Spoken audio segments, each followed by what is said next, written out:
نحمدہ ونصلی علی رسولہ الکریم اما بعد فاعوذ باللہ من الشیطان الرجیم بسم اللہ الرحمن الرحیم رب اشرح لی صدری ویسر لی امری واحلل عقدۃ من لسانی یفقہوا قولی لقد کان لکم فی رسول اللہ اسوۃ حسنہ۔ سامعین محترم، آج میں آپ کے سامنے نبی کریم صلی اللہ علیہ وسلم کی سیرت کا ایک اہم پہلو حیا اور غیرت رکھنا چاہتا ہوں۔ یہ بہت ہی اہم پہلو ہے، اور جو کہ آج کل ہمارے دور میں حیا اور ایمان کی اور غیرت کی بہت کمی واقع ہوتی جا رہی ہے۔ تو اس لحاظ سے میں نے مناسب سمجھا کہ اس پہلو کے اوپر بھی بات کر لی جائے کہ نبی کریم صلی اللہ علیہ وسلم کا حیا کیا تھا، آپ کا اسوہ کیا ہے، اور قرآن اور حدیث ہمیں اس بارے میں کیا بتاتے ہیں اور ہم کہاں پہ کھڑے ہیں۔ اور نہایت افسوس کے ساتھ کہنا پڑ رہا ہے کہ شیطان، جو کہ انسان کا ازلی دشمن ہے، وہ پراپر پلاننگ کے ساتھ ہمیں بے حیا بنانے کی کوشش کر رہا ہے اور ہمیں برائی کی طرف، گناہ کی طرف، زنا کاریوں کی طرف، بے حیائی کی طرف لے جانے کی کوشش کر رہا ہے۔ اور افسوس کے ساتھ کہنا پڑ رہا ہے کہ اس سلسلے میں اس کا ساتھ کچھ انسانی شیطان بھی دیتے ہیں، جو شیطان کے پوری طرح پیروکار بن چکے ہوتے ہیں۔ تو اللہ تعالیٰ سے ڈرتے ہوئے ہمیں چاہیے کہ ایسے شیاطین سے بھی بچیں، اور جو انسانی شکل میں شیاطین ہیں جو ان کو پیروکار ہیں ان سے بھی بچیں۔ تو اس کے لیے سب سے پہلے تو ہمیں یہ پتہ ہونا چاہیے کہ حیا کی اہمیت کیا ہے، اور ہمیں پتہ ہونا چاہیے نبی کریم صلی اللہ علیہ وسلم کا اسوہ کیا تھا حیا کے بارے میں۔ تو سب سے پہلے میں بتاتا جاؤں کہ اللہ کے نبی نے فرمایا حیا اور ایمان ساتھی ہیں، ان میں سے اگر ایک چیز اٹھ جائے تو اللہ تعالیٰ دوسری کو بھی اٹھا لیتے ہیں۔ تو پتہ چلا کہ جو بے حیا ہے وہ مومن نہیں ہو سکتا، اور جو مومن نہیں ہے وہ جنت میں نہیں جا سکتا۔ یہ بات میں اپنی طرف سے نہیں کر رہا، نبی کریم صلی اللہ علیہ وسلم نے فرمایا کہ حیا اور ایمان ساتھی ہیں، ان میں سے اگر ایک چیز بھی اٹھ جائے تو دوسری بھی اٹھ جاتی ہے، ٹھیک ہے۔ تو اللہ کے نبی نے فرمایا کہ جس کے دل میں رائی کے دانے کے برابر بھی ایمان ہوا وہ بندہ جہنم میں نہیں جائے گا، لیکن جس میں ایمان نہیں ہوا وہ کہاں جائے گا؟ تو اس سے کلیئر کٹ پتہ چلا کہ وہ تو جہنم میں جائے گا۔ تو پتہ چلا اپنے حیا کو بچانا، اپنے ایمان کو بچانا اور اپنی غیرت کو بچانا بہت ضروری ہے۔ تو میں یہ بتاتا چلوں کہ گو کہ مشرکین مکہ تھے، کفار تھے، وہ نبی کریم صلی اللہ علیہ وسلم کے دنیا میں تشریف لانے سے پہلے بڑے بڑے گناہ کرتے تھے، زنا کرتے تھے، شراب پیتے تھے، ننگے طواف کرتے تھے، بڑے بڑے گناہ کرتے تھے۔ لیکن ایک خوبی ان لوگوں میں پائی جاتی تھی، جو خوبی ہو اس کا بھی تذکرہ کر دینا چاہیے، صرف خامیوں کے اوپر نظر نہیں رکھنی چاہیے۔ وہ خوبی یہ تھی کہ وہ گناہ کرنے کے باوجود، اتنے زیادہ وہ گناہ کرتے تھے، لیکن ان گناہوں کے ساتھ ساتھ وہ اپنے آپ کو کسی نبی کی طرف منسوب نہیں کرتے تھے کہ ہم فلاں نبی کے امتی ہیں، ہم حضرت ابراہیم علیہ السلام کے امتی ہیں، عیسیٰ علیہ السلام کے یا موسیٰ علیہ السلام کے، یعنی اپنے آپ کو کسی نبی کی طرف منسوب نہیں کرتے تھے۔ لیکن افسوس کے ساتھ کہنا پڑ رہا ہے، بڑے درد کے ساتھ کہنا پڑ رہا ہے کہ آج ہم مسلمان اپنی مرضیاں کرتے پھر رہے ہیں،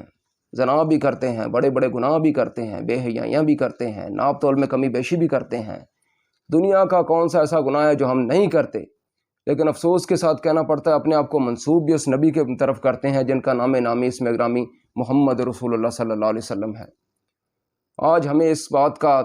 بڑا فخر ہے کہ ہم نبی کریم صلی اللہ علیہ وسلم کے امتی ہیں، لیکن ہم کام ایسے کرتے ہیں کہ دنیا دیکھ کے کہتی ہے کہ یہ محمد کریم صلی اللہ علیہ وسلم کے امتی ہیں۔ خدا کا خوف کریں، اللہ سے ڈریں۔ یہ عذابات ہمارے اوپر جو آ رہے ہیں، کبھی سیلاب کا عذاب ہے، کبھی زلزلے کا عذاب ہے، کبھی کوئی عذاب ہے، اس کی بڑی جو ریزنز ہوتی ہیں نا، بڑی بڑی ریزن جو ہوتی ہیں معاشرے پہ تباہی آنے کی اور سیلاب آنے کی، کہیں پہ کوئی عذاب ہے، کہیں پہ کوئی ہے، کہیں پہ لوگوں کے سنامی آتے ہیں۔ تو اس کی بڑی وجوہات میں سے ایک بڑا گناہ جو اللہ کو انتہائی ناپسند ہے وہ بے حیائی ہے اور بے غیرتی ہے۔ باقی شرک، بدعت اور گناہ بھی ہیں، جھوٹ، فسادات، اور لیکن یہ بڑے گناہوں میں سے ایک گناہ میں آپ کو بتا رہا ہوں۔ تو بھائیو، ہم اپنے آپ کو اس نبی کی طرف منسوب کرتے ہیں۔ اب میں اسوہ کی طرف آتا ہوں کہ جن کے بارے میں آتا ہے، حدیث میں آتا ہے کہ نبی کریم صلی اللہ علیہ وسلم ایک کنواری اور باپردہ لڑکی سے بھی زیادہ حیا والے تھے۔ یعنی نبی کریم صلی اللہ علیہ وسلم اتنے زیادہ حیا والے تھے۔ اور ایک واقعہ آتا ہے کہ نبی کریم صلی اللہ علیہ وسلم کے پاس ایک عورت ایمان لانے کے لیے آئی۔ اس نے، اب دیکھیں نبی کریم صلی اللہ علیہ وسلم کا اسوہ یہ تھا کہ اپنے چھوٹے سے کمرے کے اندر چادر لٹکا دیتے،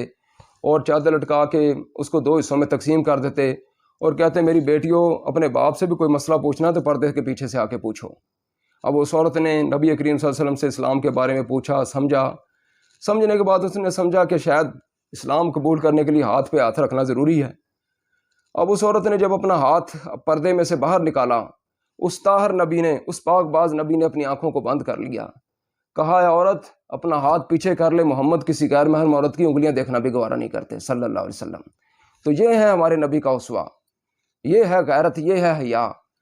تو پتہ چلا کہ ہمیں چاہیے کہ ہم نبی کریم صلی اللہ علیہ وسلم کے اسوے پہ عمل کرتے ہوئے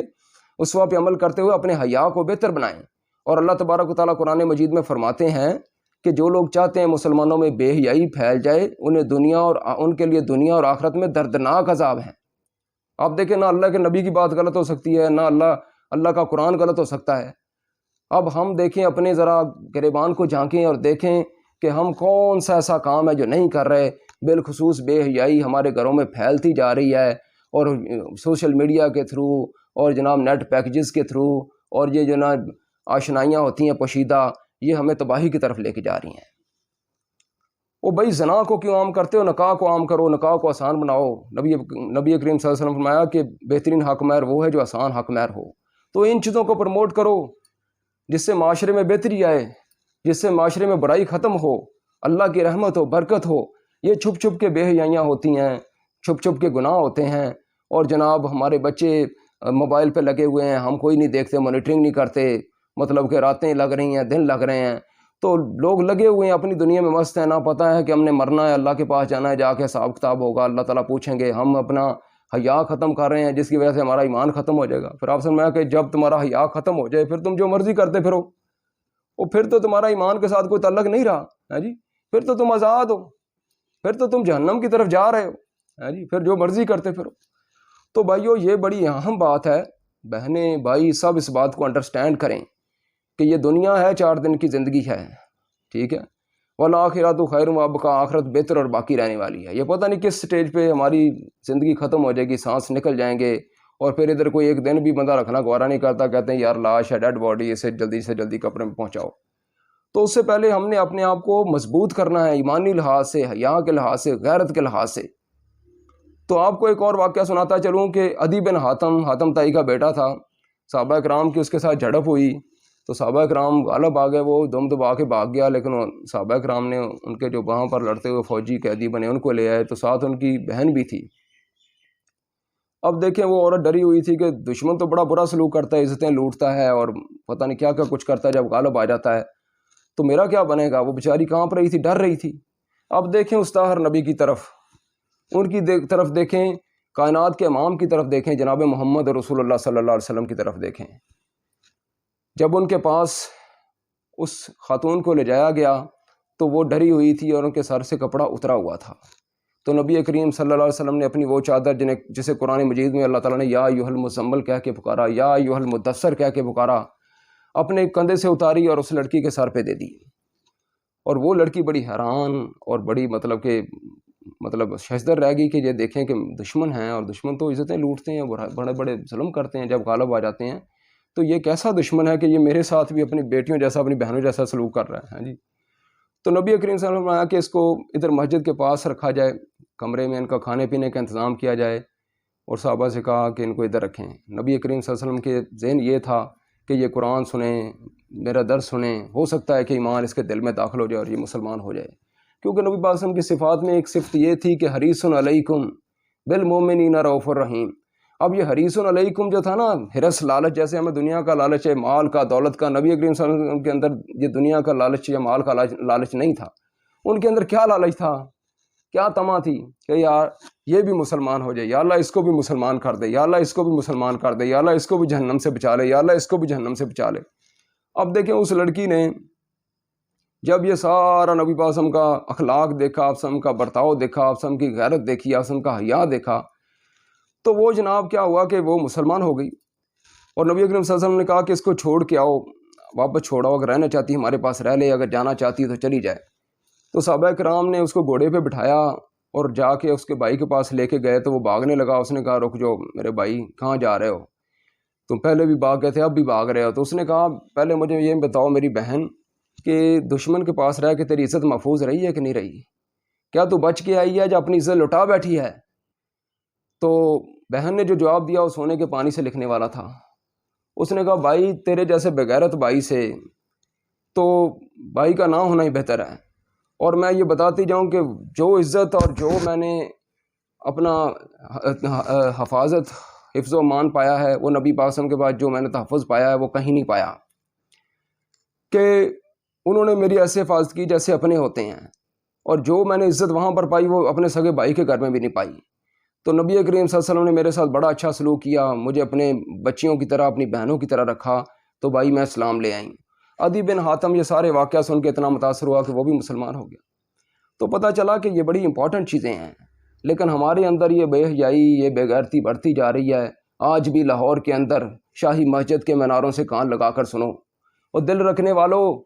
وہ رو رہے ہیں کہ اسلام کا نام لینے والوں آج بھی ہماری چھاؤں کے سائے میں بدکاری کے اڈے کھلے ہوئے ہیں۔ تو پتہ چلا کہ یہ چیزیں ہم ختم کریں گے تو اللہ کی رحمت بھی آئے گی، برکت بھی آئے گی۔ خواتین کو پردے کا اہتمام کروائیں، بہنوں بیٹیوں کو، اور ان کو سمجھائیں، اسلام کی تعلیم دیں۔ ایک کہتے ہیں نا عورت کی اصلاح پوری فیملی کی اصلاح ہے، اور ان کو بھی جیسے ڈاکٹر فرحت ہاشمی صاحبہ ہیں، اللہ تعالیٰ ان کے علم و عمل میں برکت پیدا کرے، یا اور علماء اکرام ہیں جو جید علماء اکرام ہیں، ریفرنس کے ساتھ بات کرتے ہیں، درس سنیں اور سمجھیں، اسلام کی طرف آئیں، اسلام کو سمجھیں اور اس پہ عمل کریں۔ اسی میں ہماری بہتری ہے، اسی میں ہماری بچت ہے، نہیں تو موقع نہیں ملنے والا دوبارہ۔ یہ ایک ہی چانس ہے، اس کو چاہے یوزفل بنا لو، اپنی آخرت سنبھال لو اس کو استعمال کر کے، چاہے اسے ضائع کر لو۔ ہم نے تو وہ بھی دیکھے کہ کروڑوں کی کوٹھیاں بنائی ہیں، اب یہ جناب اس میں رہنا نصیب نہیں ہوا، چند دنوں بعد شادی ہے، شادی ہونی نصیب نہیں ہوئی۔ تو پتہ جو ہے کلو نفس ذائقۃ الموت، پھر یہ بھی بتایا کہ اللہ تعالیٰ کہتے ہیں جب کسی کی موت کا وقت آ جاتا ہے ایک لمحہ آگے بھی نہیں ہوتا، ایک لمحہ پیچھے بھی نہیں ہوتا، اور پتہ بھی نہیں ہے کہ کب آ جائے گی، تو اس کی کوئی تیاری نہیں ہے۔ بس اس کی تیاری ہے، اس کے لیے ساری دوڑ و دھوپ ہے، سارا اس کے لیے زور لگایا جا رہا ہے، کوئی جو ہمارے پاس رہنے والی نہیں ہے، یہ دنیا ہے، کسی ٹائم بھی ہمارے ساتھ چھوڑ جائے گی، بے وفا ہے۔ تو بھائیو اللہ تعالیٰ سے ڈریں اور یہ غور و فکر کریں۔ یہ یہود و نصارہ پراپر پلاننگ کے ساتھ یہ نیٹس میں سستے سستے پیکیجز دیے جا رہے ہیں تاکہ لوگوں کو اس نشے پہ لگا دیا جائے، اس کے عادی ہو جائیں۔ پھر آپ کسی اچھی سائٹ کی طرف بھی جائیں تو اس میں کوئی نہ کوئی غلط ایڈ چلائیں، کوئی نہ کوئی برائی کی چیز چلائیں، تاکہ اس نسل کو تباہ کیا جائے، اور تاکہ اس میں محمد بن قاسم، صلاح الدین ایوبی، محمود غزنوی جیسے اور بڑے بڑے سپہ سالار پیدا نہ ہو سکیں، یہ بھی ہماری طرح ہی ہو جائیں بس، غیرت سے فارغ، ایمان سے فارغ، حیا سے فارغ۔ تو یہ پراپر پلاننگ کے ساتھ اب دیکھیں، آپ 4 دن نیٹ نہ یوز کریں، 5-7 دن 10 دن بعد اب آپ کو فری آف کاسٹ اتنے GB دے دیے گئے ہیں تاکہ اس نشے سے بندہ پیچھے نہ ہٹ جائے، چاہے اس پوڑی پہ لگا رہا ہے۔ تو بھائیو ان چیزوں سے بڑا محتاط ہو کے استعمال کریں، ضرورت کے مطابق استعمال کریں، ضرورت کے مطابق چھوٹے سے چھوٹے پیکیج لگائیں، اور اپنے آپ کو دن رات ان چیزوں کا عادی کر کے اللہ کی یاد سے غافل ہو کے شیطان کا شکار نہ ہوں، شیطان کا شکار نہ ہو۔ اللہ تعالیٰ کہتے ہیں شیطان تمہارا دشمن ہے، تم بھی اسے اپنا دشمن بنا لو، یعنی تم بھی اسے اپنا دشمن سمجھو، اس کے پیچھے نہ چلو۔ تو بات یہ کہنے کا مقصد یہ ہے کہ اللہ تعالیٰ ہمیں اپنے حفظ و امان میں رکھے، اسلام کو صحیح طریقے سے سمجھنے کی توفیق دے اور اس پہ عمل کرنے کی توفیق دے۔ اللہ تعالیٰ کہتے ہیں نا کہ ادخلوا فی السلم کافہ، ولا تتبعوا خطوات الشیطان، کہ اسلام میں پورے کے پورے داخل ہو جاؤ، یعنی مسلمانوں اسلام میں پورے کے پورے داخل ہو جاؤ اور شیطان کے قدموں کے پیچھے نہ چلو، شیطان کی پیروی نہ کرو۔ اور میں بڑا زبردست، مجھے یاد ہے واقعہ ماشاءاللہ، میں ایک لاہور میں عالم تھے ہمارے محمد حسین عثمانی صاحب، ان کے جمعہ سن رہا تھا ان کا خطبہ، تو انہوں نے بڑی پیاری تشریح کی، اس آیت کی تفسیر بیان کی کہ اللہ تعالیٰ کہتے ہیں کہ لا تقربوا الزنا، اس کا مطلب یہ نہیں ہے کہ زنا نہ کرو۔ اللہ تعالیٰ وہ کہتے ہیں کہ اللہ تعالیٰ اس سے یہ آپ کو سمجھا رہے ہیں کہ آپ نے زنا کا جو سبب پیدا کرتی ہیں نا چیزیں جن کی وجہ سے زنا کے رستے کھلتے ہیں، اس کے قریب بھی نہیں جانا۔ زنا تو بہت بڑا جرم ہے جس کو ہم بہت معمولی سمجھ لیا ہے، کہیں جناب جبر کے باتیں نکلتی ہیں، کہیں جناب رضا کی باتیں نکلتی ہیں، کسی نہ کسی طریقے سے کوئی درمیانہ راستہ نکل آئے، تو حالانکہ زنا بہت بڑا جرم ہے، بہت بڑا گناہ ہے۔ تو اللہ تعالیٰ تو کہتے ہیں اس کے قریب بھی نہ جاؤ، یعنی جو چیزیں سبب پیدا کرتے ہیں ان کے پاس بھی نہیں جانا۔ تو ان چیزوں سے اللہ نے بڑی سختی سے منع کیا ہے، کیونکہ اللہ سے بڑا کوئی غیرت والا نہیں ہے۔ جب اس کی زمین پہ بغیرتی شروع ہو جاتی ہے تو پھر اللہ تعالیٰ ایسے لوگوں کی کوئی پرواہ نہیں کرتا، اللہ تعالیٰ انہیں مٹا کے پھر اچھے لوگوں کو لے آتے ہیں جو دین میں اللہ کا دین نافذ کرتے ہیں، جو دنیا میں اللہ کا دین نافذ کرتے ہیں، اللہ کے قوانین اصول و ضوابط نافذ کرتے ہیں۔ تو بھائیو یہ بڑا بہت امپورٹنٹ ٹاپک ہے۔ میں موجودہ صورتحال، موجودہ حالات کے پیش نظر جو موجودہ ہماری بچیاں بچے بے راہ روی کا شکار ہو رہے ہیں، بے پردگی عام ہو رہی ہے، بے حیائی عام ہو رہی ہے، اور جناب یہ چیزیں ان کو میں کہتا ہوں کہ اس کو ڈسکریج کیا جائے اور اسلام کی جو ہے نا صحیح طریقے سے اسلام کو فالو کیا جائے، حیا والی غیرت والی زندگی گزاری جائے، جو نکاح ہے اس کو پروموٹ کیا جائے، انکریج کیا جائے، اس کو آسان بنایا جائے، اس میں ایسے شرائط طے کر کر کے، اس میں ایسے مشکلات پیدا کر کر کے بچیوں کو بھی بوڑھے کر رہے ہیں، بچوں کو بھی بوڑھا کر رہے ہیں۔ وہ خدا کا خوف کرو یار، جو کرنے کا کام ہم کرتے ہی ہیں، ویسے کہیں جی سیکنڈ کزن ہے، فرسٹ کزن ہے، جدھر مرضی پھریں بچے بچیاں جو مرضی کرتے پھریں، بعد میں اس کے جب نتائج آتے ہیں ماں بھی روتی ہے، والد بھی روتا ہے، بہن بھائی بھی روتے ہیں کہ یہ کیا ہو گیا۔ وہ پہلے اپنے آپ کو کنٹرول کرو۔ کہتے ہیں it is useless to cry over split milk. بھائی اب پچھتایا کیا کرے جب چڑیاں چوگی کھیت۔ وہ پہلے اپنے آپ کو ایڈریس کر لو، ابھی ٹائم ہے نا، ابھی وقت ہے، ابھی ہمیں سوچنے سمجھنے کے لیے ہمارے پاس وقت ہے۔ پھر یہ نہ ہو اچانک ان بطش ربک لشدید، اللہ تعالیٰ کہتے ہیں بے شک تیرے رب کی پکڑ بڑی سخت ہے، ہم اپنی رنگ رلیوں میں مبتلا ہوں، اپنی عیاشیوں میں مبتلا ہوں، اور اچانک اللہ کی پکڑ آ جائے، پھر ہم کہیں ہاں ہاں ہاں ہاں لا ادری ہاں ہاں مجھے خبر نہیں ہوئی ہے جی۔ تو اس سے پہلے اپنے آپ کی اصلاح کر لیں، اپنے آپ کو ایڈریس کر لیں۔ مطلب دس از ویری امپورٹنٹ پوائنٹ، اس کو غور کریں اور سمجھیں،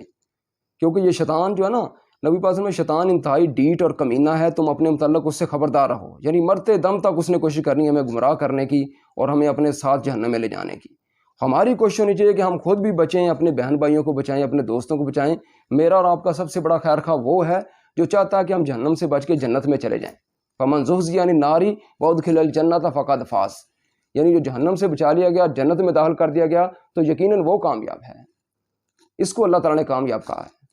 اور ذالک الفوز العظیم، یہ سب سے بڑی کامیابی قرار دی ہے۔ تو اللہ تبارک و تعالیٰ ہم سب کو سمجھنے کی اور عمل کی توفیق دے، اور ہمیں اپنے جو ہے نا اپنی زندگی اسلام کے مطابق گزارنے کی توفیق عطا کرے۔ سبحان ربک رب العزۃ عما یصفون وسلام علی المرسلین والحمد للہ رب العالمین۔